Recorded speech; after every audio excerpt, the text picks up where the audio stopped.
আশহাদু আল্লা ইলাহা ইল্লাল্লাহ ওয়া আশহাদু আন্না মুহাম্মাদান রাসূলুল্লাহ। মরো তাহলে, মরো তুমি। তোমাকে আমি মেরেই ফেলবো, চিরদিন অন্ধকার গর্তে পড়ে থাকবে। না, মৃত্যুর পরে আমি জান্নাতে যাব, যাই দুনিয়া আর আসমান থেকে অনেক বিশাল। আশহাদু আল্লা ইলাহা ইল্লাল্লাহ।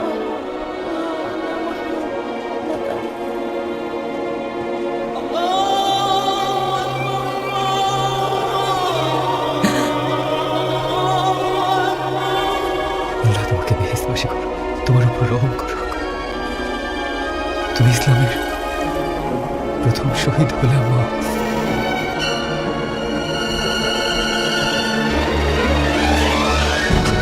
মুহাম্মাদের ধর্মকে অস্বীকার করো, নয়তো তোমার স্ত্রীর মতোই পরিণতি হবে। আমি আল্লাহর কাছে দোয়া করি যেন শহীদের মতো মরতে পারি। তিনি বলেছেন শহীদরা বেহেশতে যাবে, আর তুমি আমি কি জাহান্নামের আগুনে পুড়বে, যেখানে তুমি অনন্তকাল থাকবে তোমার কৃতকর্মের জন্য।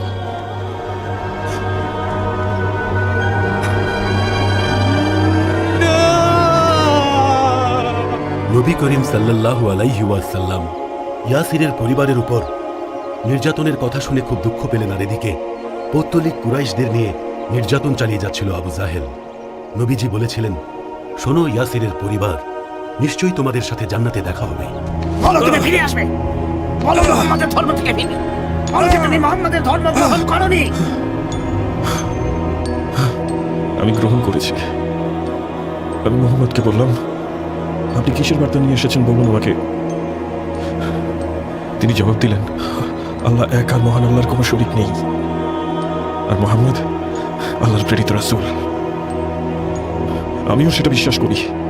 আশহাদু আল্লা ইলাহা ইল্লাল্লাহ ওয়া আশহাদু আন্না মুহাম্মাদান রাসূলুল্লাহ।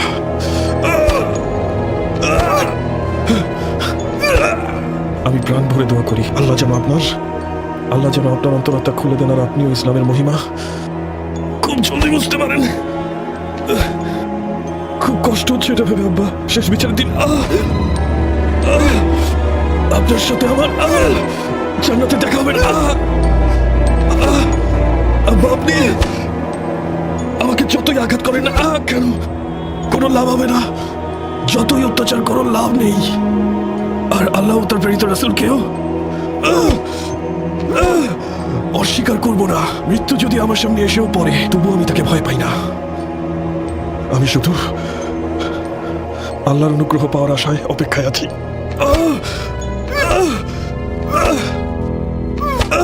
আবুল হাকাম, ইয়াসিরের পরিবারকে কি করেছো?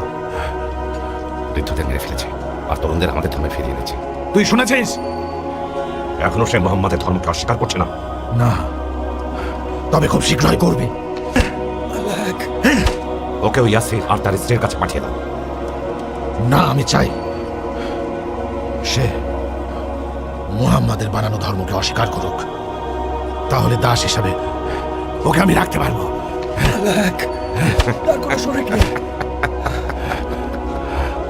আপনারা শয়তানের ধোঁকায় আছেন।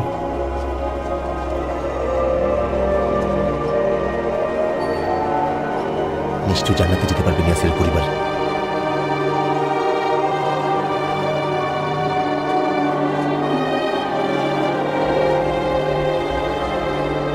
হে আল্লাহর রাসূল, কাফেররা আমার উপর এত অত্যাচার করেছে, আমার চোখের সামনে আমার বাবা মাকে হত্যা করেছে, তবু আমি আল্লাহর পথ ছাড়িনি। আল্লাহ নবী জানতে চাইছেন, তোমার তো কার প্রতি বিশ্বাস আছে? আমি আল্লাহর রাসূলকে ভালোবেসে পেয়েছি। বিতাড়িত শয়তান থেকে আল্লাহর নিকট আশ্রয় প্রার্থনা করছে।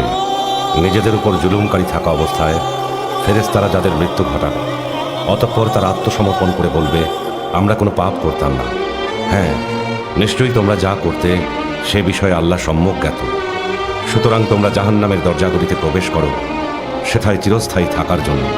দেখো অহংকারীদের আবাসস্থল কত নিকৃষ্ট। আর যারা তাকওয়া অবলম্বন করেছিল তাদেরকে বলা হলো, তোমাদের রব কি নাজিল করেছেন? তারা বলল, মহা কল্যাণ। যারা সৎ কাজ করে তাদের জন্য আছে এই দুনিয়ায় মঙ্গল, এবং আখিরাতের আবাস আরও উৎকৃষ্ট। আর মুত্তাকিদের আবাসস্থল কত উত্তম, সর্বদা বসবাসের উদ্যান।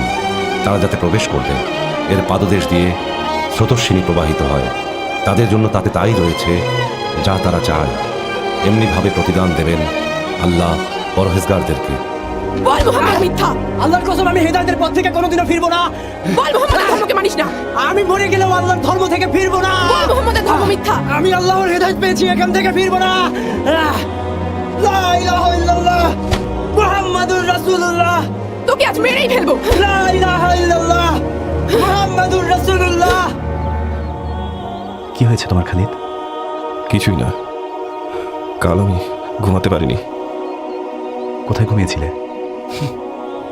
মহান আল্লাহ তাআলা আর তার রসুলের কাছ থেকে হেদায়েত পাওয়ার পর এসব ছোটখাটো বিষয় নিয়ে আর মাথা ঘামাই না। আল্লাহ তাআলা তোমার ঈমান মজবুত করুক ভাই। আমার আম্মা আমাকে বলেছেন তার সম্পদ, প্রতিপত্তি আর আমার ধর্মের মধ্যে একটিকে বেছে নিতে। আমি নিয়েছি, ধর্মকে বেছে নিয়েছি, আর সেই সাথে বেছে নিয়েছি এই দারিদ্রতা, মক্কার পাহাড়, কনকনে শীতের রাত আর মরুভূমির উত্তাপকে। তোমার কি অবস্থা? আমারও তোমার মতোই অবস্থা। আব্বা আমাকে ঘর থেকে বের করে দিয়েছে, অর্থ সম্পদ, খাবার দাবার ছাড়াই। ভাইদের নির্দেশ দিয়েছে যেন তারা আমার সাথে কথা না বলে। আল্লাহ পবিত্র কোরআনে বলেছেন, অবশ্যই আমি প্রত্যেক জাতির মধ্যে রাসূল পাঠিয়েছি এই নির্দেশ দিয়ে যে তোমরা আল্লাহর উপাসনা করো এবং তাগুত থেকে দূরে থাকো।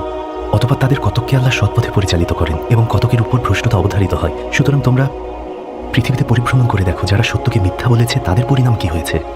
আল্লাহ যা আল্লাহ যা বলেছেন সত্য বলেছেন। বলেছেন। আমরা দুজন কুরাইশের দুটো সম্ভ্রান্ত গোত্রের লোক হওয়ায় আমাদের পরিবার থেকে বের করে দেওয়া সত্ত্বেও কুরাইশের নির্যাতনকারী পত্তলিক নওফেল ইবনে আসাদ, আমর ইবনে হিশাম আর উমাইয়া ইবনে খালাফ এরা নির্যাতন করার সাহস পাচ্ছে না। কারণ আমরা এমন দুটো গোত্রের মানুষ যে গোত্র আল্লাহ ইবনে উমাইয়া আর আবদার ইবনে কুসাইয়ের গোত্র।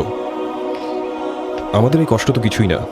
কষ্ট লাগে ইয়াসিরের পরিবার, খাব্বাব ইবনুল আরত, বিলাল কিংবা সুহায়েব বা অন্যান্য নারীদের অবস্থা দেখলে। তারা তাদের উপর পাশবিক নির্যাতন করছে। হে আল্লাহ, আপনি তাদের উপর রহম করুন। আল্লাহর কসম যদি পারতাম ওদের বাঁচানোর জন্য জীবন বাজি রেখে লড়াই করতাম। লড়াইয়ের নির্দেশ পাইনি, নির্দেশ পেলে আমরা অবশ্যই লড়ব। শুনুন মুসলিমগণ, শুনুন মুসলিমগণ। কি হয়েছে? এসো আমাদের সাথে, এসো এসো।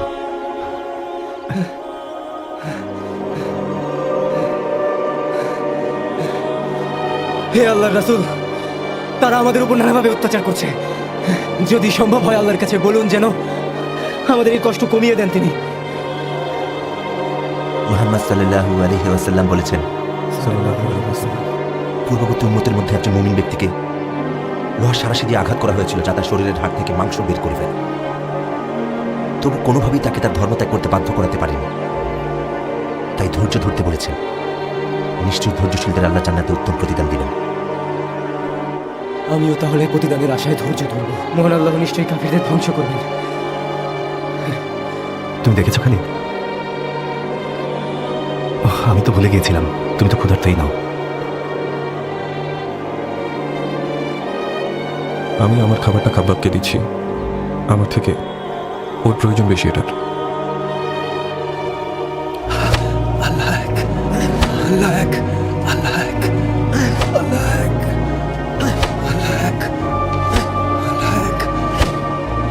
পাথর দিয়ে তোর মাথা এখন আমি থেতলে দেব।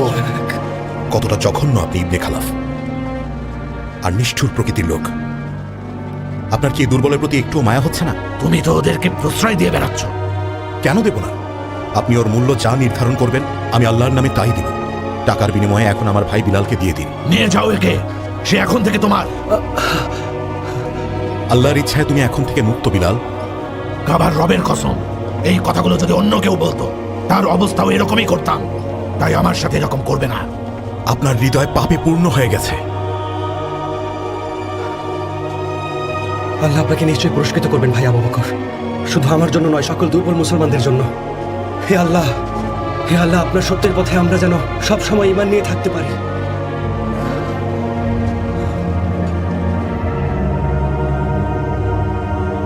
শোনো উতবা, তুমিও শোনো উতাইবা। আমার কথা খুব মন দিয়ে শোনো। তোমরা দুজনই আমার ছেলে।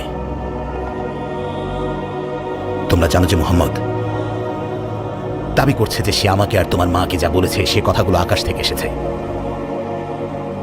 পুরো মক্কাবাসী আমাদের নিয়ে মজা করছে। তারা বলছে এগুলো নাকি তাদের খোদা প্রদত্ত কথা।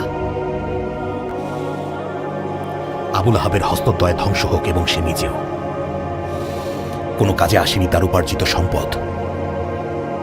সত্তরই সে প্রবেশ করবে লেলিহান অগ্নিতে, এবং তার স্ত্রীও যে ইন্ধন বহন করে, আর তার গলায় পাকানো রশি বাঁধা থাকবে। তোমরা যদি তার দুই মেয়ের সাথে নিজেদের বৈবাহিক সম্পর্ক ছিন্ন না করো, তাহলে তোমরা আমাদের সন্তান না, আর আমরাও তোমাদের পিতামাতা না। এখন চলে যাও এখান থেকে।